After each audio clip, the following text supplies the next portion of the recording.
Magandang buhay mga alien. So nagbabalik tayo dito kay Budget Buys Cavite para i-vlog itong MTB na sinasabi ko sa inyo na ito na yung pinakamurang nakita ko na 1/11 speed pero 5,000 pesos lang. You're the last one. Complete the mission. Ay, ito na yung buy check natin dito sa MTB na 5,000 pesos lang. Pero naka 1/11 speed na. So, simula tayo sa kanyang frame. Yung frame material ito ay alloy 6061 na. Yung kinis ng kanyang frame, syempre, hindi ito makinis dito sa kanyang head tube, down tube, and top tube. Kita-kita yung memory suppressor dito, yung welding. Dito sa kanyang seat tube, ay kita rin. Sa baba, syempre, meron din dyan. Wala siyang FD dahil ito ay naka 1x lang.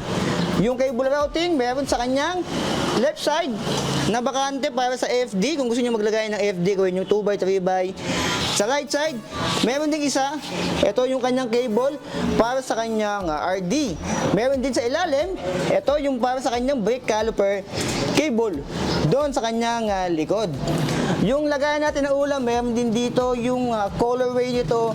Ay, nagtututon color lang siya. Nandito yung color black. Nandito naman yung kulay natin. Yung kulay orange. Yung head tube ay straight lang dyan. Nandito rin sa head tube yung kabayo na logo. Iron Stallion nga, di ba? Alam ka namang elepante yan. Yung FD ay wala. Yung lagay natin na ulam ay isa lang dito sa seat tube ay wala. Yung size nito ay size 16. And yung kanyang crankset, hindi pa ito naka-halotech. Budget nga, di ba? Ito ay 160mm, 36 stick yung ginamit dito, and bakal pa to. Yung kanyang chain, tignan natin kung kita yan. Mayroong missing link na hindi naman wala sa ngayon. Hindi ko masyado makita yung brand niya. So malamang sa malamang, stock lang yan. Yung RD, dumaan dito, yung usual na dinadaanan ng RD. Yung RD niya ay RX Pro. Ito ay Sensa. Ayan, Sensa RX Pro 11. So pag 11 nakalagay dyan, 11 speed dyan, kapag 12 speed. Tingnan natin dito. 1, 2, 3, 4, 5, 6, 7, 8, 9, 10, 11. 11 speed, ito ay cassette na rin. Ang ginamit dito ay 11, yung pinakamaliit, and 50 teeth naman yung pinakamalaki. Yung hubs naman niya ay alloy pero ball bearing pa yung mga ganyan, mga alien.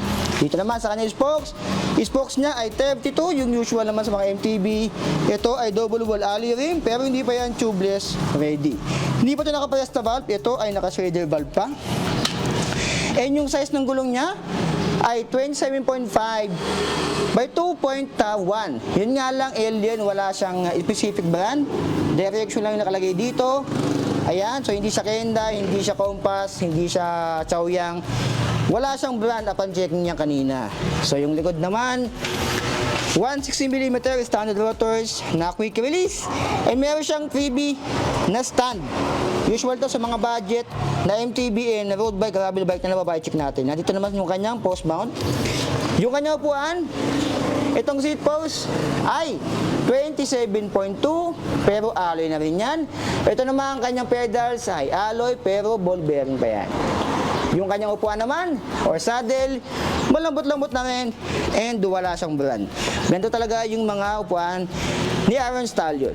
Sa fork naman, syempre stock to 80mm, merong lockout, and ito ay bakal pa. Hindi pa to alloy, syempre, nasa budget level to.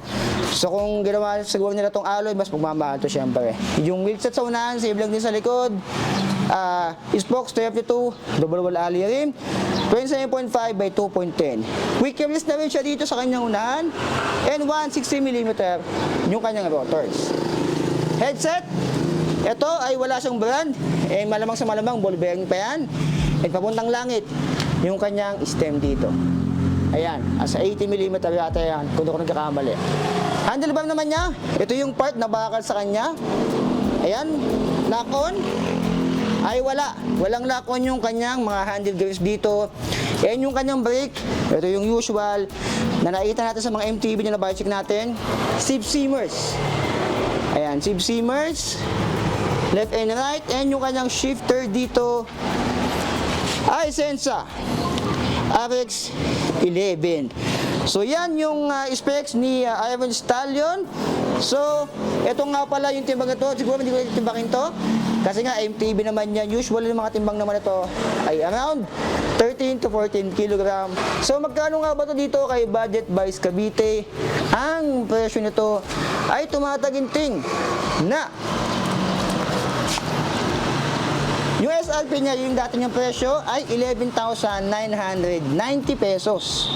Pero ngayon, nakasale siya ng 5,750 pesos. Ayan, 27.5, 1/11 speed, hydraulic na, and alloy na. Ayan. So, para sa akin mga alien, ito na siguro yung pinakamura na masasabi kong 1/11 speed. Sa dami ko nang na-check na 1/11 speed, ito na siguro yung MTB na cheapest sa lahat ng aking na-check. So kung ang budget na lang is around 5,000 pesos or 6K, siguro ito na yung masasuggest ko sa inyo na MTB. Naka 1/11 speed na, halos lahat sa kanya ay alloy na, yung handlebar lang yung bakal dito. Siguro naman ito yung mga entry level na on the budget lang talaga yung kanilang mga presyuan. Naka-intercable routing na rin. Yun nga lang, yung brake cable ay nasa ilalim. Huwag nyo intindihan yung brand kasi yung brand naman yan is para na kayong nagiinom dyan. Alright, doon sa mga alien. Iron Stallion. So, yung frame, yung port ay bakal. Siguro kung mag-upgrade kayo, siguro soon, huwag mo na itong sprocket, huwag mo na itong ditong part, siguro yung fork mo na, unahin nyo sa inyo, o gawin yung alloy, itong handlebar na dito para medyo mas gumaan. Pero kung kayo, nasa inyo, kung anong gusto nyo i-upgrade dito, pero para sa akin, huwag mo na kayo mag-upgrade pag bumili ka ng bisikleta, as long as di naman nakaka-affect sa pag-arrange nyo. Sulitin nyo muna yung pyesa bago kayo mag-upgrade. Madalas kong sabihin yan sa mga vlog ko, mga alien. So, ayun. Ano masabi nyo dito? Kay Iron Stallion, 1/11 speed, dating 11,990 pesos, pero ngayon ay 5,750 pesos. So, para sa akin, pwede na to. Sa kayo makakita ng 1/11 speed na around 5,000 pesos lang. Dito lang yan, kay Budget Buys Cavite, yung kanilang details is nasa screen nyo ngayon, nasa video description. Dito lang yan. Sa may Imus Cavite, Golden City Village, yung address sa is, ayan. So, like, comment, subscribe, so be it. I love you all. Approve sa akin to. 1/11 speed. 5,750 pesos. Design out.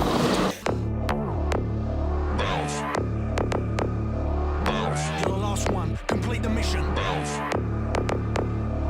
I got a bottle of Patron and some lights off. Two red devil looking eyeballs. And I'm finna turn up when the night falls. If you hear a sound